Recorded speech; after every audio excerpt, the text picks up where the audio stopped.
नहीं करते थे और पूरे भारत में ऐसा करने वाली सिर्फ एक जाति थी, वो है चमार। आप बुजुर्गों से पता कर सकते हैं। 2. पूरे भारत में जिन श्रुतियों और लोक कथाओं में चमार को ब्राह्मण बड़ा भाई बताया जाता है, क्योंकि ब्राह्मण हिंदू धर्म का मुखिया है तो चमार बुधवार धर्म का मुखिया है, इसीलिए चमारों की शादी में पंडित नहीं बुलाया जाता। 3. रामायण में और कुमारिल भट्ट की किताबों में बुधवार को शूद्र लिखा गया है और रियल में भी चमार को ही मुख्य शूद्र माना गया है। अन्य जातियां कभी निशाने पर नहीं रही। 4. समस्त जातियों में सिर्फ चमार जाति ही ऐसी है जो गरीब होने के बावजूद अपनी आन शान पे मर मिटती है और इस जाति में आज भी राजसी गुण झलकते हैं। 5. चमारों का घर गांव के बाहर अक्सर होता है क्योंकि चमार गांव के राजा होते थे। इनको ही गांवों में डीह बाबा कहा जाता है। 6.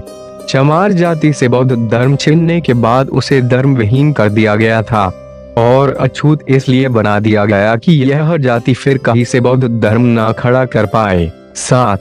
चमार जाति की शिक्षा पर रोक इसीलिए लगाई गई थी कि वह अनपढ़ रहेगा तो खुद को चमार अछूत समझेगा और कभी यह नहीं जान पाएगा कि वे चमार एक राजशाही खून है। इसलिए चमारों की शिक्षा पर रोक लगाई गई थी कि चमार शिक्षा पाएगा तो फिर से बुधवार धर्म खड़ा कर देगा। 8. चमार खुद को इसीलिए चमार कहलाना पसंद नहीं करते क्योंकि चमार इनका नाम है ही नहीं, इनका नाम तो सूर्यवंशी क्षत्रिय था, इसीलिए चमार आज भी खुद को चमार कहने पर भड़क जाते हैं और लड़ाइयाँ हो जाती है। 9. ब्राह्मणों में जिस तरह शुक्ल शर्मा आदि समर्थक जातियां हैं, उसी तरह चमारों की भी समर्थक जातियां थी, जैसे कि कोरी चमार, नोनिया चमार, तांती चमार, दुसाद चमार, पाशी चमार आदि।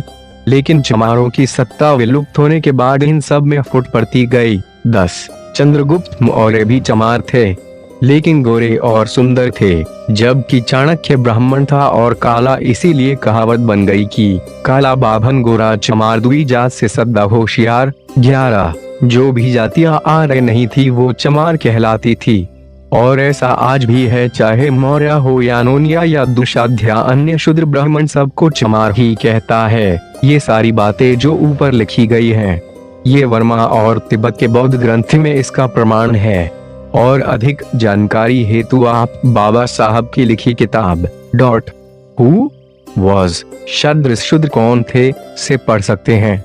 हर चमार से अनुरोध है कि इस वीडियो को किसी अगले चमार बौद्ध भाई के पास जरूर भेजे ताकि उसको भी यह पता चले कि उसका खून भेड़ बकरियों का नहीं है बल्कि हर चमार महापंडित है, सूर्यवंशी है। जय भीम, जय भारत।